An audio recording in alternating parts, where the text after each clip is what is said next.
Thank you for joining us on WQPH's Local Matters. On this week's episode, we speak to the Deacons Roundtable. The Deacons interview Father Medard Laz and Ed from Joyful Again Ministries, a ministries that helps widows and widowers.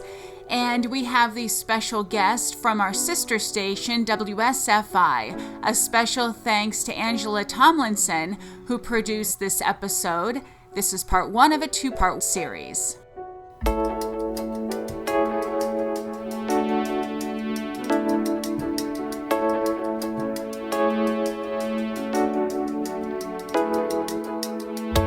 Taste and see the Lord is good.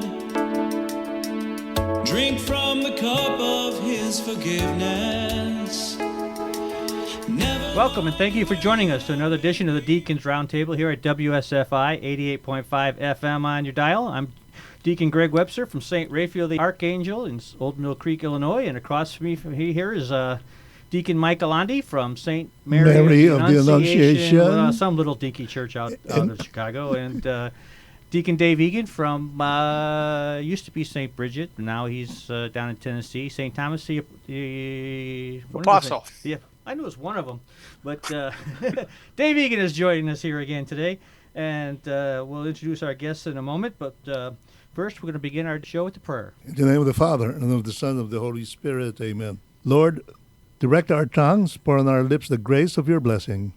Give us a diligent and obedient spirit, quickness of apprehension, capacity of retaining, and the powerful assistance of thy holy grace, that what we hear or learn in this hour of conversation we may apply to your honor and eternal salvation of souls. Amen. Amen. Amen.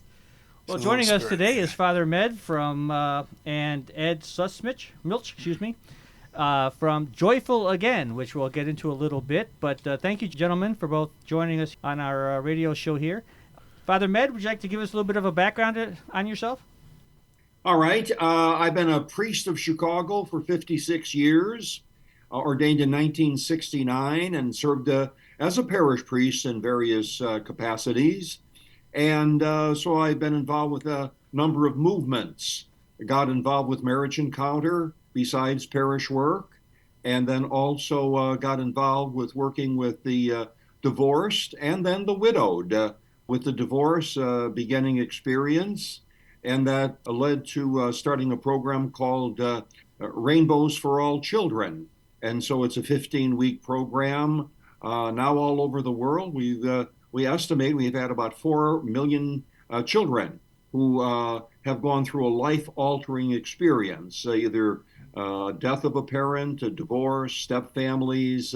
We'll even do when mass murders happen, tornadoes, fires, kind of a thing. So we're I think, in 13 countries around the world now. And then one of the things also that started 40 years ago was Joyful Again. And so we're here today to talk about Joyful Again. But I also done some writing, got a new book out called A Prayer a Day to Pray 2025. So I have a poem for each day of the year. That's been going over very well in people's lives. Now, I don't want to say that I'm retired in Fort Lauderdale because I'm kind of an entrepreneurial character who stays busy at all costs. So I think I am blessed with a creative mind. So I just like to continue to write and continue to work with programs. And so Joyful Again, as for the widowed, is one of the special programs. Would you say that's one of your main ministries that you're working on these, or is it equal? Joyful Again? Yes. Yes. I hadn't been all that involved for a number of years with it, even though the program was doing well. Would you believe the last 20 years I've been very involved in Haiti with different programs. But the woman that I started Joyful Again with, Charlotte Rubies, passed away earlier this year. And so we're going through some transitions and like, so I've pretty much jumped back in to Joyful Again after all these years. She and I pretty much put it together and wrote it and filmed it and all, Joyful Again. So we can talk about that, of course. But But in terms of primary ministries, I would say, yeah, in this day and age in my life, it is one of my primary ministries. I don't know if you mentioned or I read it. You were with Holy Family Parish in Inverness. Yes, yeah, I started that 40 years ago. Also, as I say, I'm kind of an entrepreneur. We started that. Would you believe I was really busy back in the 1984 area, the late 70s and the 80s? Joyful Again, Holy Family, and then Rainbows for All Children. I was very, very active and busy with new programs that, thank God, are blooming today very well. So that's always a blessing. Is something that you start 40 years later is going strong. So after Well, you all left a these, very good legacy. I mean, with the people that have come to that parish after you, Pat Brennan was one, Terry Keenan. Yep, So, yep, yep. Two great guys to follow me. And we got Ed Salsmich, and Ed is great to be involved. We've got Ed with us today. Ed Salsmich, Milch. hi Ed, how are you? I am good. Yourself, sir? Good. Well, you really kind of glossed over Joyful Again. How did it start, and what exactly is this ministry? Joyful Again is a ministry for the people I like to call surviving spouses. I'm kind of averse to the whole widower concept. The program, as Father Lass says, was started by Father Lass and Charlotte Harubis 40 years ago. I've only been involved with it for about 3 years. My wife passed away 3 years ago, and that brought me into the ministry as a participant. There's just so many good things that happen in Joyful Again that I've been attracted to it, and so I volunteer. Right now, my primary role is as kind of a recruiter, but I do more than recruiting. I try to, right now, as Father said, we're going through some transitions organizationally. So I'm trying to help the president, Chester Kiernicki, with that. Primarily what I do is I'm trying to organize volunteers, get volunteers to go out and get people more involved. The people that we work with, it's a real niche group. There are some great programs for people right after the spouse dies. The parishes do a really nice job of, comforting people and helping them move along. But being a surviving spouse, each type of grief, whether it's a surviving spouse or a parent, every type of grief is a little bit different. Surviving spouses, it's nice to talk to another surviving spouse. It means something because they look at you. People say to you, "Oh, it's so bad that your spouse died," or "We feel bad for you." Well, you know what? Until you've been down the road, you don't understand. Right. And so Joyful Again is a group of the volunteers are all surviving spouses. Most of the people they've been surviving spouses for at least a year. A lot of them are 2 years, 5 years, 10 years, 20 years. And so for me, as a 3 year person, to be able to have the opportunity to talk to and hear the stories from people who've been on the journey longer than I have is really very, very helpful. They understand when they say, I understand, they really do. Even though we all got here a little bit differently, we're all suffering in the same ways and we're all on the same journey. So that's what Joyful Again does. It provides an opportunity, as Father says, in my conversation, I have to admit, I probably dragged Father Laz back into the ministry because I'm one that I firmly believe that in order to understand something, you have to understand the roots of it. And so I've had a lot of conversations with Father about that. He's been very, very generous in helping us out with that. It's such a good program. I think at one point when Father mentioned to me, he says it's kind of like the Reader's Digest version of Christianity. We take that life event of losing a spouse and we try to relate it back to Christ's life and his journey and how does that impact us. Speaking personally, it has resonated well with me. We very seldom get anybody who goes, it was okay. Most people come out of it and they go, this is crazy good. I mean, because they start seeing things in a whole different light. So that's what Joyful Again is doing, and help. Our goal, as Father says, is by the end we think the second day is kind of our resurrection, and now we're going to show you how you can become joyful again. Maybe And I'd so, like to just interject for a second or two. please, I think when you gave me the entree, in terms of tell us a little bit about yourself, failed to really get into how Joyful Again came to be and what happens on a weekend. So just take a few moments to do that. One would be, 40 some years ago, in the Chicagoland area, they had the Name program named after the widow of Nain in the Gospels, and where Jesus raised her son. The Name often, over the course of years, became a social group. People who were in it for years and years and years, and somebody new, having lost a spouse, would show up at a Name group, and they just didn't fit in. So we wanted to deal with people's grief. So I took the lives of 28 people who were widowed, men and women alike, and created four characters: two men, two women, two who were a little bit younger, two who were a little bit older, two whose spouse died suddenly, two who had a prolonged, illness with the spouse, cancer and the like, two who had pretty good working marriages, two who had marriages where they struggled. And so it was a whole variety of marriages that we presented, and deaths and the like. So, as I say, I boiled those into four characters, and then we filmed them initially on slides, but then, maybe 10 or so years ago, we put it on, we had actors who taped their presentations. So what happens on a weekend today, and has happened for 40 years, hopefully 20 or more people gather together, all widowed, and they watch a presentation, like the stages of grief. They watch presentations that, have to do with what they're going through. And it's a very spiritual weekend and all in every way. And so they watch, say, a half-hour presentation, then they go and write. They journal for a half hour, and then they get together in small groups for a half hour, 40 minutes, and they share. And everybody's at a different place. Some who have been widowed for some years might be missing a piece that they never were able to put into place. They can be helped in that way. So in the small groups, through the listening, through the sharing, people really help, one another on the journey.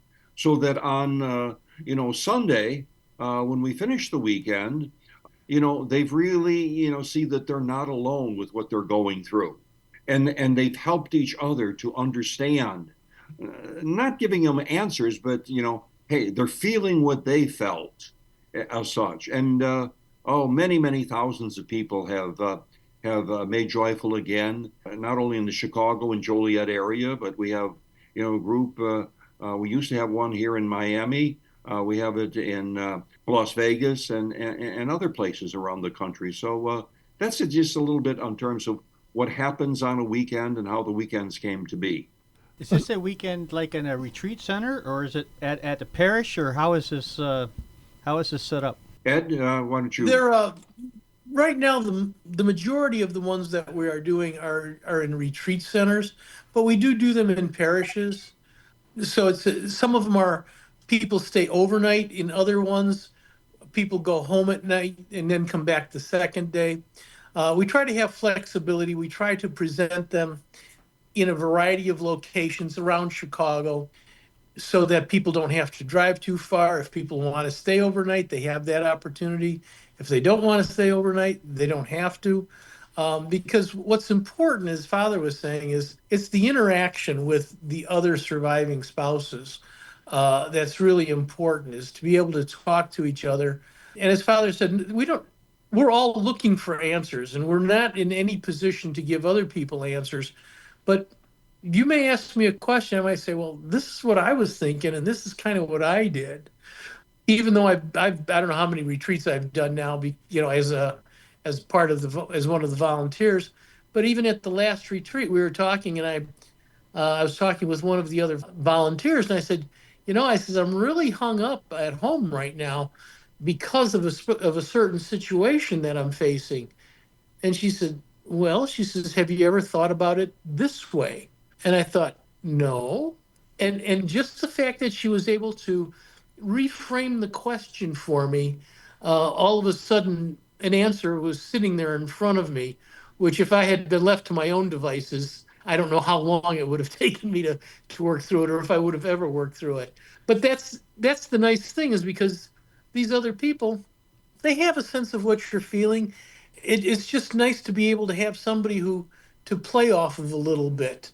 One of the things that we lose as a spouse, when we lose our spouses, we forget that we talk to our spouse and they give us ideas, and they give us things to think about. And you can say, well, I think I'll do it this way, and they'll go, are you sure you want to do it that way? Well, we lose that. And so this is not that, it's just another way for this group to help out. Is that what you're thinking? Yeah, oh, no, that wasn't what I was thinking. So it's nice to have those people to work with, and that's some of the things that happen on the weekend. Very good. We're coming up on our first break here at the Deacons Roundtable at WSFI 88.5 FM. We're talking with Father Med and Ed Susnilch from Joyful Again, and we'll be back with you shortly.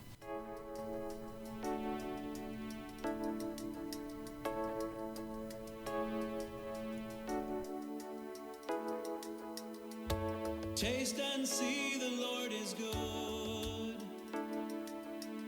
Drink from the cup of his forgiveness. Never mind where you have been before. Everyone is welcome. Open is his door. So come to his table. Leave your sins behind. Open up your heart to him. Seek and you will find. And in the mystery, you will know the beauty of letting go. Hello, I'm Scott Hahn from Franciscan University of Steubenville in Ohio. Catholic radio is essential for the new evangelization. It reaches people who are not necessarily going to darken the doorways of a local parish, but they'll be driving by, and you can recommend it. You can even turn it on when you got a passenger in the car. Catholic radio deserves your support as well. Not only your prayer support, but also your financial aid. So I encourage y'all, get involved and spread the word. God bless you. WSFI 88.5 FM Catholic Radio is committed to bringing quality Catholic programs to our local community. We only can do that with your financial support. Take a moment now to donate online at WSFIRadio.org or mail your tax-deductible donation to WSFI 88.5 FM Catholic Radio, P.O. Box 885, Libertyville, Illinois 60048. That's WSFI 88.5 FM Catholic Radio, P.O. Box 885, Libertyville, Illinois 60048. Donations of any amount are greatly appreciated.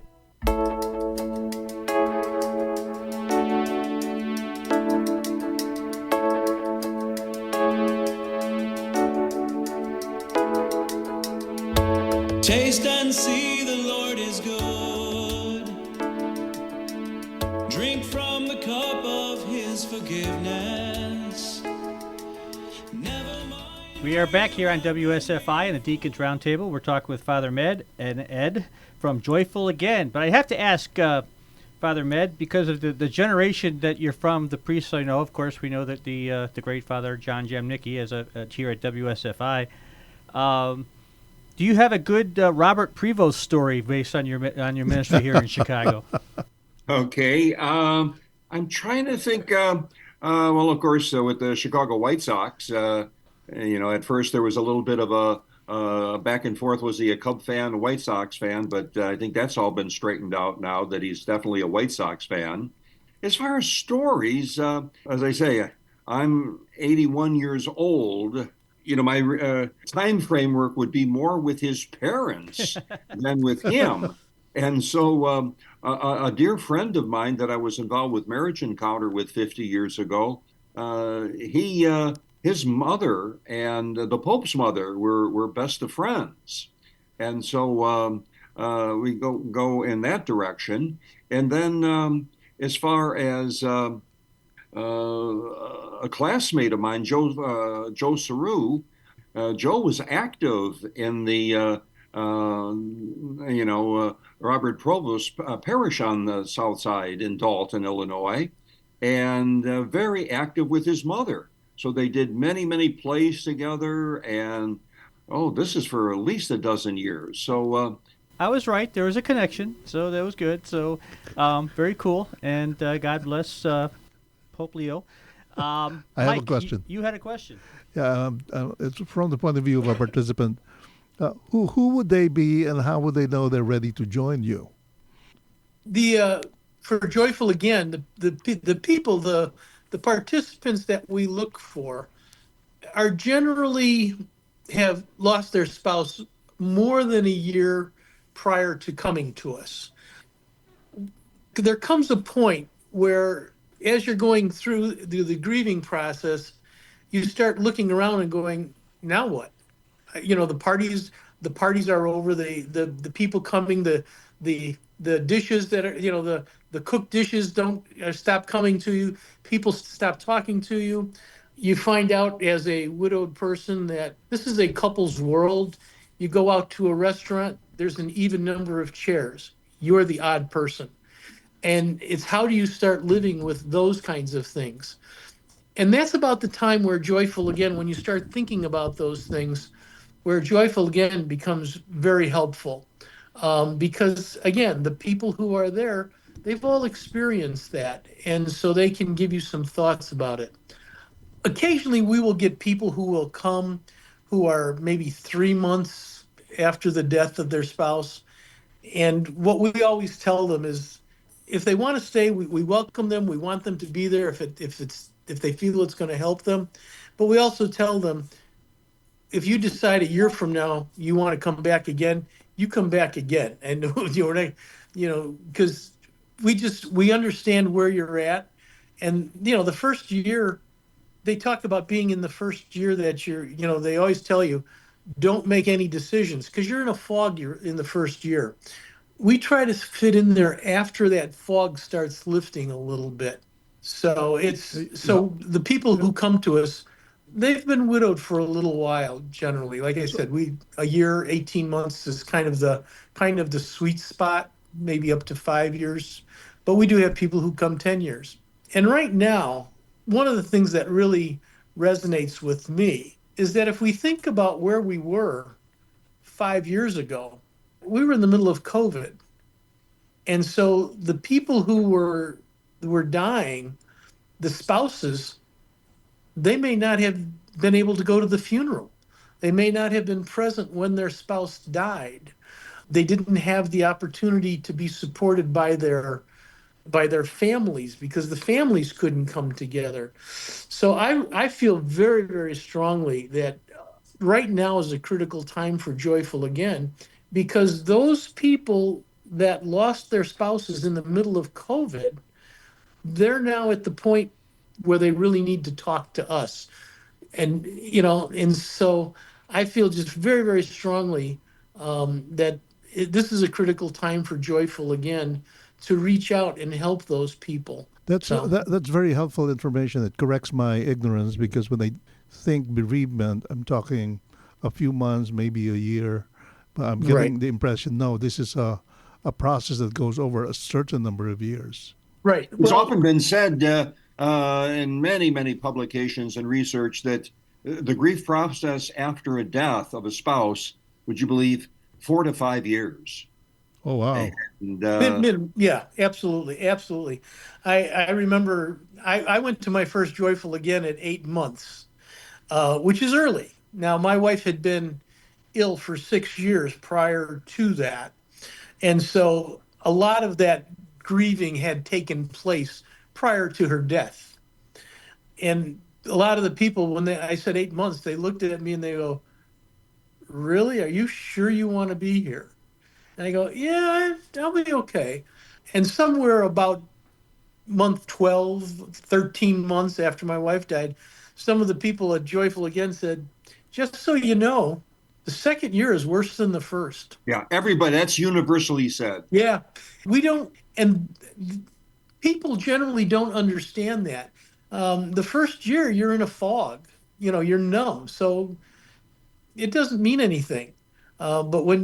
But And the you're saying, second, here's where we want vacation, July 1st. Here's where right. we that first time around, there's milestones. The second time around, oh boy, you're in depression. You're in Mhm. real grief. You're crying a good part of the time, I think.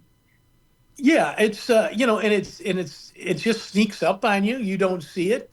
It can be a smell somewhere probably at about 14, 18 months. I remember standing in the middle of the house and just screaming. There was nobody here. The whole weight of it fell on me. And that's not uncommon, but That's very enlightening because I would have expected this to 4 to 6 months, and you're saying it's 2 years, so it's oh yeah. completely And unexpected. Also, I know some people really close who made decisions the first year. They thought yeah, things were over. I'm recovered. I'm fine. I'm great. I can do something else. And what I'm hearing now is, wait a minute, maybe, as you're saying, the second year may be even more of a challenge. well, I had somebody the other day tell me that the third year is worse than the second year, so I can't.